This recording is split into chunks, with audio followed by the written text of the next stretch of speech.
Keyingi savolimiz Scratch muhiti kat spraytining yo'nalishi demak 90 darajaga sozlangan va quyidagi blok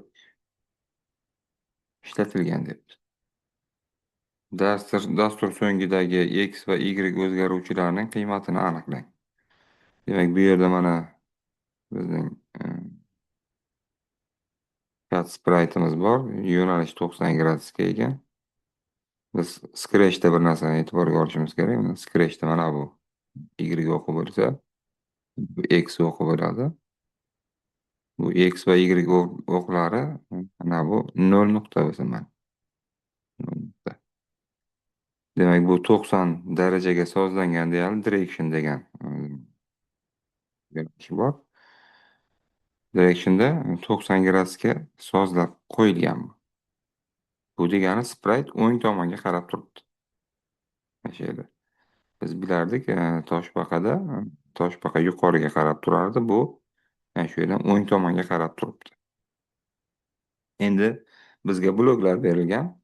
Gato x, y berilgan. Mana bu 0, 0 nuqta berilgan. Shu to'xtagan joy 0, 0 nuqta bu. Sprayt to'xtagan joy 0, 0 nuqtada turibdi. Endi bu yerda set x, set y, x va y ni qiymatlari ko'rinib tursin degan. Va repeat 5 marta takrorlansin deyapti. Birinchi nima bo'ladi? Mana shu yerda mana spraytimiz to'xtabdi. O'ngga qarab birinchi qadamda nima bo'ladi?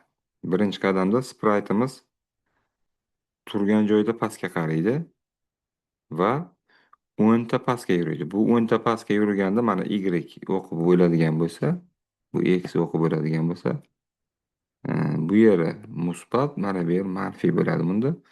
Bunda mana past qismi manfiy, yuqori qismi musbat bo'ladi.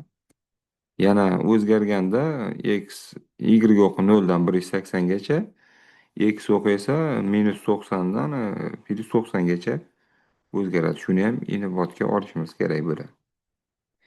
Demak, 90 gradusga burildi, bu pastga qaradi va 10 ta yurdi mana.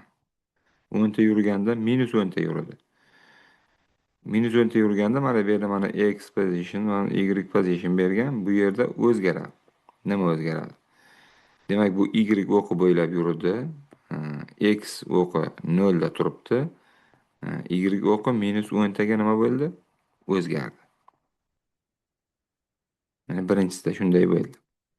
Endi ikkinchisida endi ikkinchiga o'tadi. Ikkinchiga o'tganda ikkinchi repeatda qadamda bu 90 gradus, ya'ni soat strelkasi. Mana shunga ham e'tibor bering. Soat strelkasi yo'nalishi bo'ylab bor. Soat strelkasi teskari yo'nalish bor. O'shanga ham e'tibor berishimiz kerak. Demak, soat strelkasi bo'ylab 90 gradusga burildi. Bu endi chapga burildi va yurdi mana 10 qadam. Chapga burilib 10 qadam yurganda, demak ko'ryapmizki, mana X o'qidan manfiy tomonga yurdi, ya'ni -10 X o'qida yurdi. Qo'shamiz 0 Y o'qida turibdi. Endi 3-qadamga kelamiz. 3-qadamimizda yana soat strelkasi bo'ylab buriladi va 10 qadam yuriydi mana. Soat strelkasi bo'ylab yuqoriga burildi va 10 qadam yurildi. Bunda Y ga qo'shiladi +10. +10 yurdi. X ga 0. X da hech qanaqa o'zgarish bo'lgani yo'q. Keyingisi 4-qadamimizda nima qilyapti? Yana bu 90 gradus soat strelkasi bilan burilyapti va nimada 10 qadam yuryapti mana. 10 qadam yuryapti. Bu yerda X o'qiga qo'shyapti 10 ni. Y o'qida esa 0. Qo'shilgan 0 bo'ladi. Va oxirgi 5-harakatda bu yana soat strelkasi bo'ylab buriladi, pastga yo'naladi, mana harakatlanadi va Y o'qi bo'ylab -10 qadam yurgan hisoblanadi. -10 qadam. Bo'ldi. Ana shu yerdan hisoblaymiz. Mana x o'qida mana. Demak, -10 qo'shadigan bo'lsak, bu 0 ga teng bo'ladi. Y o'qida -10, +10 bu ham mana ustun uramiz, 0 bo'lib ketadi bular. Demak, -10 qolyapti bu yerda. Demak, bu -10 ga teng bo'ladi. Javobimiz A javob bo'ladi.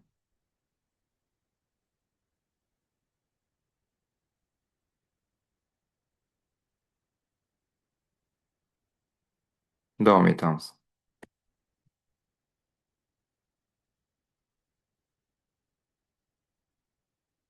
Keyingisi Scratch muhiti. Dastur ishga tushirilgach, qanday natija chiqadi debdi.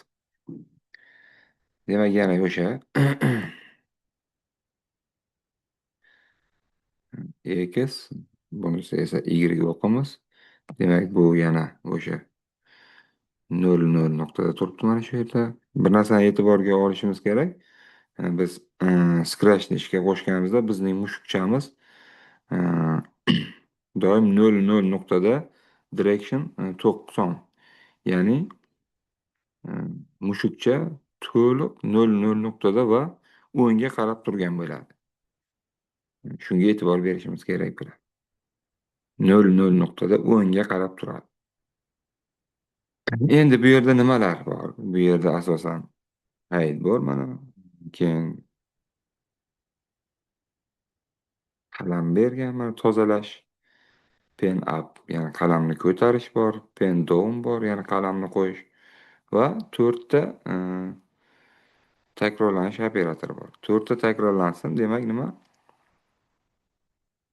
100 qadam oldinga yursin va soat strelkasi bo'ylab 120 gradusga burilsin. Endi biz bilamizki, bu yerda 120 gradus bo'ladigan bo'lsa, nima hosil qilishini bilishimiz uchun nima qilardik Scratchda? Scratchda o'zi bilamiz 360 gradus bo'ladigan bo'lsa, shu narsaga e'tibor qarating. Shu graduslarda 360 gradus bo'ladigan bo'lsa, biz shuni, mana shuni mana 120 ga bo'ladigan bo'lsak, nechi bo'ladi? Bu 3 ga teng bo'ladi. Demak, bizni chizadigan Scratch'imizda chiziladigan shakl uchburchak bo'lar ekan. Bo'ldi, uchburchak bo'lar ekan. Endi bu yerda 4 marta takrorlansin debdi. Qaysidir qismini bir marta yana ustidan yurib qo'yadi.